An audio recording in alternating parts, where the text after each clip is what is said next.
UPTET paper 2 के लिए सामाजिक विज्ञान से 60 महत्वपूर्ण प्रश्नों को देखेंगे। आप लोग इस क्लास को पूरा ध्यान से देखिए, सभी प्रश्नों का उत्तर बताने का प्रयास कीजिए। लास्ट में अपना स्कोर बताइए कि 60 में आपका कितना स्कोर सही होता है। 2013 में सामाजिक विज्ञान के जो प्रश्न पूछे गए थे उन सभी प्रश्नों को यहाँ पर सॉल्व करेंगे। प्रीवियस ईयर के बहुत से प्रश्न रिपीट होते हैं, तो आप लोग इस क्लास को पूरा ध्यान से लास्ट तक देखिए। पहला प्रश्न आप सभी के सामने है, निम्नलिखित में से किस राज्य की सीमा बांग्लादेश से नहीं मिलती है? ऑप्शन है मणिपुर, मेघालय, मिजोरम, त्रिपुरा। देखिए दोस्तों, बांग्लादेश से संबंधित प्रश्न एसएसटी में पूछा जाता है, खास करके भारतीय राज्यों से संबंधित। कौन से भारतीय राज्य बांग्लादेश से सीमा साझा करते हैं, इससे संबंधित प्रश्न एग्जाम में जरूर पूछा जाता है। तो यहाँ पर एक आपको ट्रिक बता रहे हैं, आसान ट्रिक, जिसकी मदद से आप आसानी से याद कर लेंगे कौन कौन से भारतीय राज्य की सीमा बांग्लादेश से लगती है। तो ट्रिक यहाँ पर आप लोग अच्छे से देख लीजिए, इसे नोट कर लीजिए। ट्रिक है दोस्तों, मित्र मित्र बगल, मित्र बगल में आ, बगल में आ।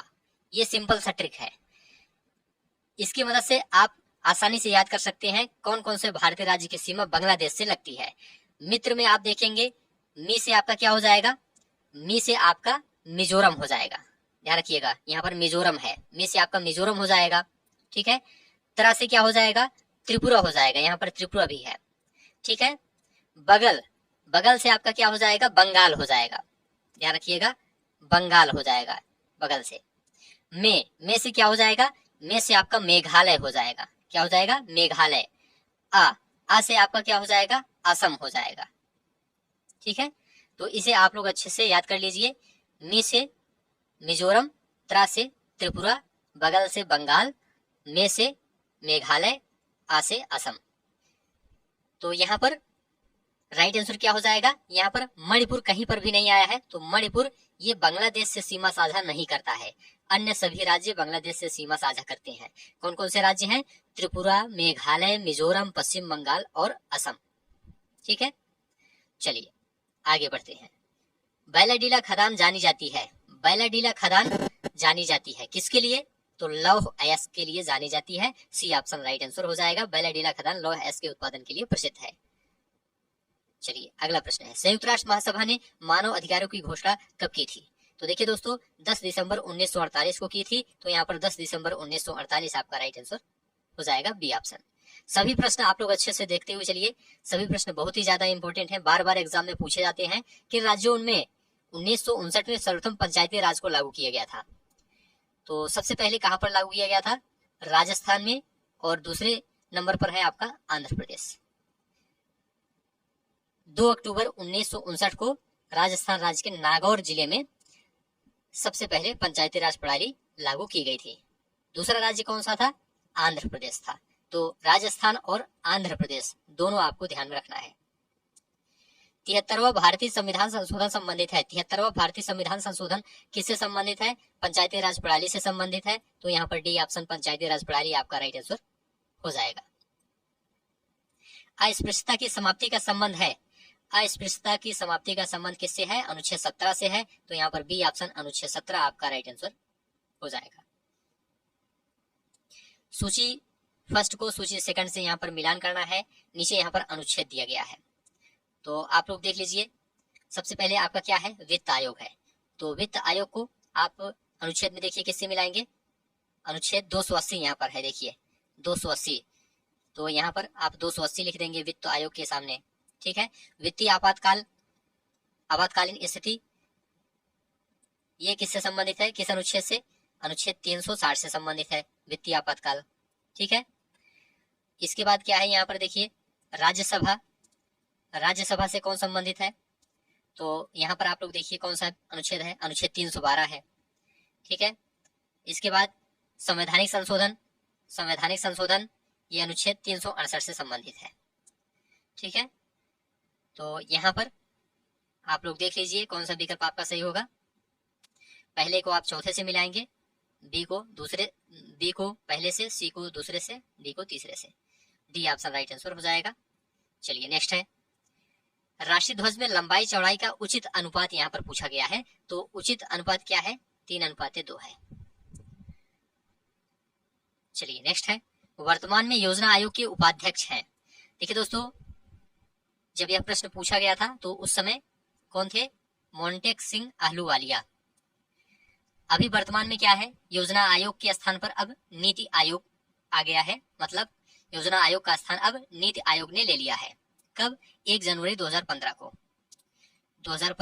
1 जनवरी 2015 को नीति आयोग का गठन किया गया है। और नीति आयोग के वर्तमान उपाध्यक्ष की बात करें तो इस समय वर्तमान में अशोक कुमार लाहिड़ी हैं।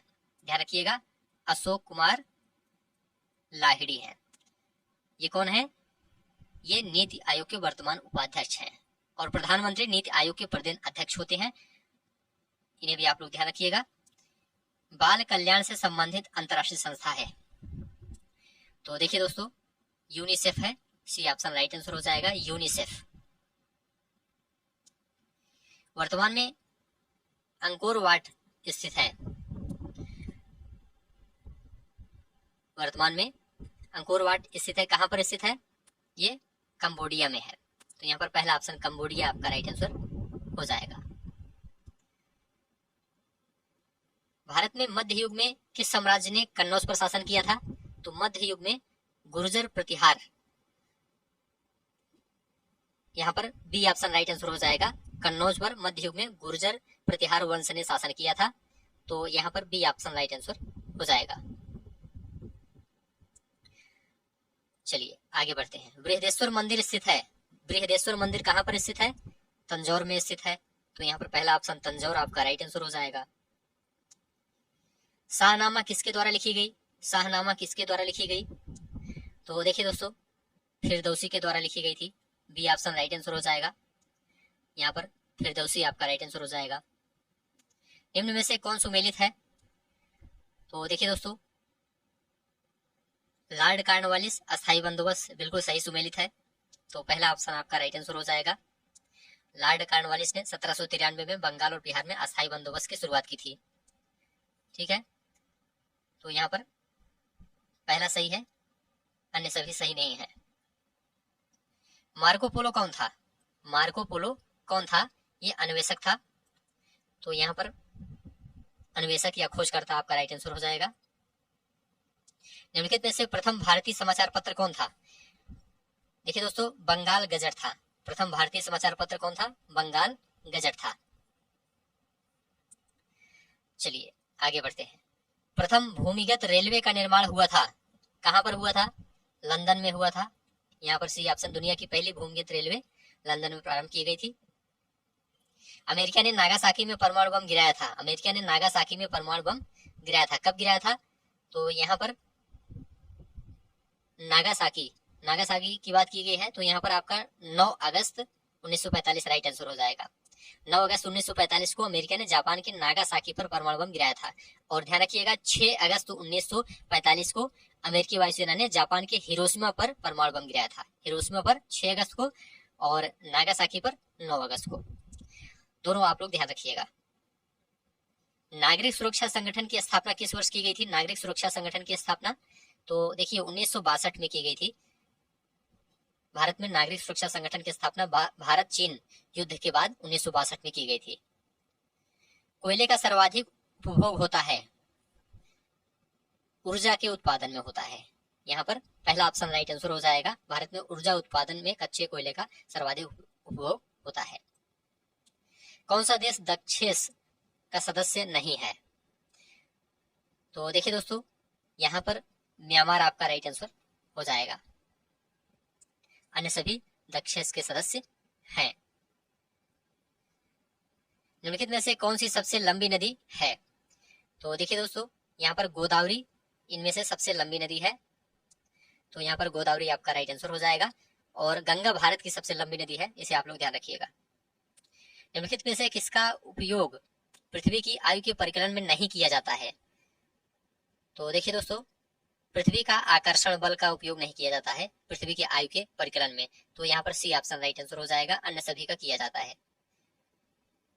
संयुक्त राज्य अमेरिका के दक्षिण कैलिफोर्निया में स्थित मृतक घाटी डेथ वैली निम्नलिखित में से किसका उदाहरण है? यह दोस्तों रिफ्ट घाटी का उदाहरण है। ध्यान रखिएगा, रिफ्ट घाटी का उदाहरण है। नेक्स्ट है मेयान ज्वालामुखी पर्वत स्थित है। मेयान ये फिलीपींस में स्थित है। माउंट मेयान, जिसे मेयान ज्वालामुखी के रूप में भी जाना जाता है, फिलीपींस में है। निम्नलिखित में से किन जिलों में भारत की सबसे बड़ी अभ्रक मेखला पाई जाती है? तो सबसे बड़ी अभ्रक मेखला कहाँ पाई जाती है? हजारीबाग, गया और मुंगेर में। भारत की सबसे बड़ी अभ्रक मेखला हजारीबाग झारखंड तथा गया व मुंगेर जिलों में पाई जाती है। संयुक्त राज्य अमेरिका के बृहत मैदान में प्रवाहित होने वाली गर्म शुष्क एवं धूल भरी पवन को क्या कहा जाता है? इसे दोस्तों ब्लैक रोवर कहा जाता है। उत्तरी अमेरिका के विशाल मैदानों में चलने वाली धूल भरी गर्म वायु को ब्लैक रोवर कहा जाता है, ब्लैक रोलर कहा जाता है। ठीक है। और सिरोको सहारा मरुस्थल से इटली में प्रवाहित होने वाली गर्म वायु है, जो बालू के कणों से युक्त होती है। ब्रिकफील्डर ऑस्ट्रेलिया के मरुस्थलीय क्षेत्रों में चलने वाली एक गर्म, तीव्र एवं शुष्क वायु है, इसे ध्यान रखिएगा। मिस्ट्रल फ्रांस में आल्प्स से भूमध्य सागर की ओर बहने वाली ठंडी पवन है। निम्नलिखित में से कौन सा जोड़ा गलत है, यहाँ पर पूछा गया है। तो देखिए दोस्तों, लंदन थेम्स नदी किनारे है, सही है। पेरिस सीन नदी के किनारे है, बिल्कुल सही है। पेरिस कहां पर है? सीन नदी के तट पर स्थित है।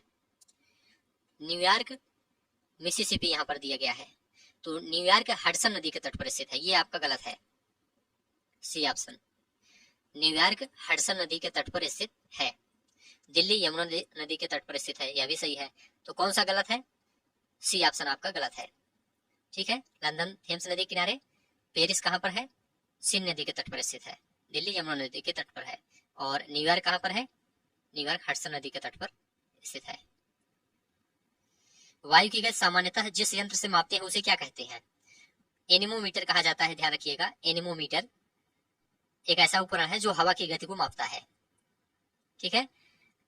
बैरोमीटर एक वैज्ञानिक उपकरण है जिसका उपयोग वायुमंडलीय दबाव को मापने के लिए किया जाता है। बिहू नृत्य भारत के किस राज्य का है? देखिए दोस्तों, असम राज्य का है। बिहू नृत्य भारतीय राज्य असम का एक लोक नृत्य है, इसे आप लोग ध्यान रखिएगा।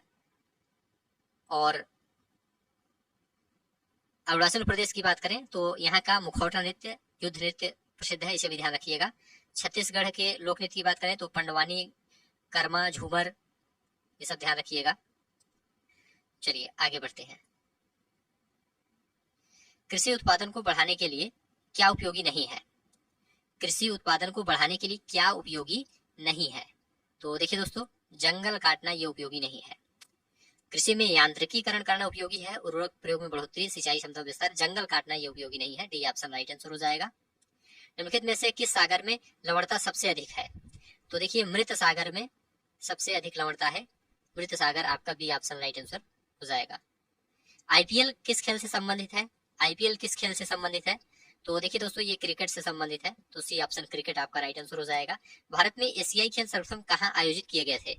एशियाई खेल कहां आयोजित किए गए थे? तो देखिए दोस्तों, दिल्ली में आयोजित किए गए थे। एशियाई खेलों का उद्घाटन, जिसे पहले एशियाई खेलों के रूप में भी जाना जाता है, 1951 में नई दिल्ली में आयोजित किया गया था, इसे आप लोग ध्यान रखिएगा। भारत का राष्ट्रीय खेल क्या है? राष्ट्रीय खेल क्या है? तो यहाँ पर हॉकी आपका राइट आंसर हो जाएगा। भारत का राष्ट्रीय खेल क्या है? हॉकी है। किसके द्वारा वायुमंडल का प्रदूषण नहीं हो सकता है? किसके द्वारा वायुमंडल का प्रदूषण नहीं हो सकता है? तो हाइड्रोजन के द्वारा वायुमंडल का प्रदूषण नहीं हो सकता है। Carbon monoxide, sulphur dioxide, carbon dioxide के द्वारा वायुमंडल का प्रदूषण हो सकता है। जलीय प्रदूषण में कौन सा कारक प्रमुख है? तो देखिए, इसमें औद्योगिक रसायन प्रमुख है। जलीय प्रदूषण में धुआं, अमोनिया, साबुन नहीं, औद्योगिक रसायन आपका बी ऑप्शन राइट आंसर जाएगा। भारत में वायु प्रदूषण की नवीनतम घटना जो भयंकर विनाश का कारण हुई है, तो देखिए दोस्तों, MIC गैस दुर्घटना आपका राइट आंसर हो जाएगा। 1984 की रात भोपाल में यूनियन कार्बाइड कंपनी के प्लांट से मिथाइल आइसोसाइनेट गैस का रिसाव हुआ था। इस घटना में दोस्तों हजारों लोगों की मृत्यु हो गई थी और लाखों लोग इससे प्रभावित हुए थे। तो यहाँ पर पहला ऑप्शन MIC गैस दुर्घटना राइट आंसर हो जाएगा। गत वर्षों में उत्तरी भारत में बाढ़ की घटनाएं बढ़ने लगी हैं, क्योंकि नदियों के तटीय भागों में वन नष्ट हुए हैं। नदियों के तटीय भागों में क्या हुए हैं? वन नष्ट हुए हैं। चलिए नेक्स्ट है, सभी प्रश्न ध्यान से देखिए। कौन सा ऊर्जा स्रोत पारंपरिक नहीं है? कौन सा ऊर्जा स्रोत पारंपरिक नहीं है? तो देखिए, सौर कीड़े ऊर्जा के गैर पारंपरिक स्रोतों में सबसे महत्वपूर्ण है। ऊर्जा का गैर पारंपरिक स्रोत नवीकरणीय ऊर्जा है जिसका उपयोग मनुष्य लंबे समय तक कर सकता है। ऊर्जा के गैर पारंपरिक स्रोत पर्यावरण में दोस्तों कोई प्रदूषण पैदा नहीं करते हैं, जैसे कि सौर कीड़े।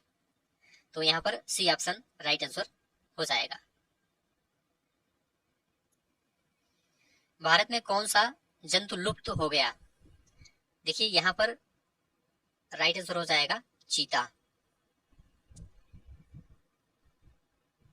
चीता लगभग लुप्त हो गया है क्योंकि अब चीता को विदेशों से मंगाया जा रहा है। तो यहाँ पर सी ऑप्शन राइट आंसर हो जाएगा। एकत्रित वर्षा जल वर्षा के 30 से 40 मिनट बाद पीने योग्य नहीं होता है। एकत्रित वर्षा जल वर्षा के 30 से 40 मिनट बाद पीने योग्य नहीं होता है, क्यों? क्योंकि यह अम्लीय होता है। एकत्रित वर्षा जल वर्षा के 30 से 40 मिनट बाद पीने योग्य नहीं होता क्योंकि इसकी प्रकृति कैसी होती है? अम्लीय हो जाती है। दिल्ली के किस सुल्तान ने ब्राह्मणों पर भी जजिया लगाया था? तो फिरोज तुगलक ने लगाया था, ध्यान रखिएगा। फिरोज तुगलक ने जजिया कर लगाने वाला दिल्ली सल्तनत का प्रथम सुल्तान फिरोज तुगलक था। तो यहाँ पर राइट आंसर हो जाएगा सी ऑप्शन। यह पहला सुल्तान था जिसने ब्राह्मणों पर भी जजिया कर लगाया था। निम्नलिखित में से कौन सा युग में सुमेलित नहीं है? तो देखिए दोस्तों यहाँ पर जेके मंदिर लखनऊ ये सुमेलित नहीं है। जेके मंदिर का निर्माण उत्तर प्रदेश के कानपुर नगर में जेके ट्रस्ट द्वारा कराया गया है। इसे राधा कृष्ण मंदिर के नाम से भी जाना जाता है। तो यहाँ पर सी ऑप्शन राइट आंसर हो जाएगा। वृंदावन मंदिर मथुरा, देवी पाटन मंदिर तुलसीपुर, विश्वनाथ मंदिर वाराणसी सभी सही हैं। सोना का लैटिन नाम क्या है? सोना का लैटिन नाम क्या है? तो यहाँ पर औरम है। क्या है? औरम है। सोना का लैटिन नाम औरम है। शारदा अधिनियम के अंतर्गत लड़कियों एवं लड़कों के विवाह की न्यूनतम आयु क्रमशः कितनी निर्धारित की गई थी? तो देखिए दोस्तों 14 एवं 18 वर्ष निर्धारित की गई थी। यहाँ पर 14 और 18 वर्ष निर्धारित की गई थी। उत्तर प्रदेश विधानसभा के अध्यक्ष हैं। देखिए दोस्तों जब यह प्रश्न पूछा गया था तो उस समय माता प्रसाद पांडे थे, लेकिन वर्तमान में कौन है? वर्तमान में सतीश महाना है। सतीश महाना वर्तमान में उत्तर प्रदेश विधानसभा के अध्यक्ष हैं। तो इन्हें आप लोग ध्यान रखिएगा। 59वें राष्ट्रीय फिल्म पुरस्कारों में किसे सर्वश्रेष्ठ अभिनेत्री घोषित किया गया था? तो विद्या बालन को घोषित किया गया था। तो यहाँ पर विद्या बालन आपका राइट आंसर हो जाएगा। किस भारतीय राज्य ने विश्व बैंक के साथ $220 मिलियन का समझौता किया है? तो देखिए दोस्तों यहाँ पर राइट आंसर हो जाएगा बिहार ने किया था। तो बिहार आपका राइट आंसर हो जाएगा। 83वें ऑस्कर पुरस्कार में सर्वश्रेष्ठ फिल्म का पुरस्कार किसने जीता? तो द किंग्स स्पीच ने जीता था। द किंग्स स्पीच ने जीता था। तो डी ऑप्शन राइट आंसर हो जाएगा। रिंग कुशन का प्रयोग कब किया जाता है? रिंग कुशन का प्रयोग दोस्तों सया घाव होने पर किया जाता है। सया घाव होने पर घाव को बिस्तर के स्पर्श से बचाने के लिए इसका प्रयोग किया जाता है। ठीक है, चलिए नेक्स्ट है गोद का फलक, गोद का कलफ किस प्रकार के वस्त्र में लगाया जाता है? गोद का कलफ का प्रयोग रेशमी वस्त्र में कपड़े में चमक तथा कड़कपन लाने के लिए किया जाता है। सी ऑप्शन राइट आंसर हो जाएगा। टाइलिन नामक एंजाइम किस में पाया जाता है? टाइलिन नामक एंजाइम किस में पाया जाता है? तो लाल रस में पाया जाता है। टाइलिन नामक एंजाइम लाल रस में पाया जाता है। यहाँ पर सी ऑप्शन लाल रस आपका राइट आंसर हो जाएगा। द्वितीयक रंग पूछा गया है। द्वितीयक रंग है, द्वितीयक रंग दोस्तों नारंगी हरा बैगनी है। ध्यान रखिएगा नारंगी हरा बैगनी द्वितीयक रंग है। लाल हरा और नीला प्राथमिक रंग है। लाल हरा और नीला कौन से हैं? प्राथमिक रंग है। इनमें से एक वेद संगीतमय है। इनमें से एक वेद संगीतमय है, कौन सा? तो सामवेद संगीतमय है। तो बी ऑप्शन सामवेद आपका राइट आंसर हो जाएगा। जलोढ़ मिट्टी कहाँ पाई जाती है? जलोढ़ मिट्टी तो देखिए दोस्तों भारत में जलोढ़ मिट्टी गंगा यमुना मैदान के दोआब में स्थित मैदान में पाई जाती है। तो सी ऑप्शन राइट आंसर हो जाएगा। निम्नलिखित में से कौन सा रसायन फल परिरक्षण में प्रयोग नहीं किया जाता है? तो देखिए कैल्शियम बाइकार्बोनेट का प्रयोग नहीं किया जाता है। कैल्शियम बाइकार्बोनेट रसायन का प्रयोग फल परिरक्षण में नहीं किया जाता है। डी ऑप्शन राइट आंसर हो जाएगा। एक सप्तक में कितने स्वर होते हैं? एक सप्तक में कितने स्वर होते हैं? तो 12 स्वर होते हैं, जिसमें 7 शुद्ध तथा 5 विकृत स्वर होते हैं। तो 12 स्वर होते हैं। बी ऑप्शन राइट आंसर हो जाएगा। 1 किलोबाइट किसके तुल्य होता है? 1 किलोबाइट 1024 बाइट के तुल्य होता है। ठीक है, तो 1 किलोबाइट में 124 बाइट होते हैं। तो यहाँ पर सी ऑप्शन आपका राइट आंसर हो जाएगा। तो ठीक है दोस्तों, इस क्लास को यहीं पर समाप्त करते हैं। आप लोग जल्दी से कमेंट करके बताइए 60 प्रश्नों में यहाँ पर कितना स्कोर सही हुआ है आपका। उम्मीद है यह क्लास आपको अच्छा लगा है तो चैनल को सब्सक्राइब कीजिए, दोस्तों शेयर कीजिए और कमेंट में लिखकर जरूर बताइए। धन्यवाद।